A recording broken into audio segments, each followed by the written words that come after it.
ಮಾಜಿ ಸೈನಿಕರ ಕ್ಷೇಮಾಭಿವೃದ್ಧಿ ಸಂಘದಿಂದ ತಹಸೀಲ್ದಾರ್ಗೆ ಮನವಿ.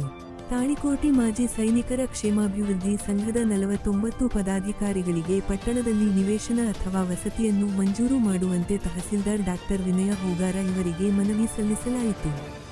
ಈ ಸಂದರ್ಭದಲ್ಲಿ ಸಂಘದ ಅಧ್ಯಕ್ಷ ಶ್ರೀಪಾಲ ಸಂಗಮಿ ಮಾತನಾಡಿ, ನಮ್ಮ ಕ್ಷೇಮಾಭಿವೃದ್ಧಿ ಸಂಘದಲ್ಲಿ 43 ಮಾಜಿ ಸೈನಿಕರು ಹಾಗೂ 6 ವೀರನಾರಿಯರು ಒಟ್ಟು 49 ಸದಸ್ಯರಿದ್ದು ಇಲ್ಲಿಯವರೆಗೆ ಯಾವುದೇ ನಿವೇಶನ ಅಥವಾ ವಸತಿ ಮಂಜೂರು ಮಾಡಿರುವುದಿಲ್ಲ. ಆದ ಕಾರಣ ಆದಷ್ಟು ಬೇಗ ಮಂಜೂರು ಮಾಡಿಸಲು ಕ್ರಮ ವಹಿಸಬೇಕೆಂದು ತಿಳಿಸಿದರು.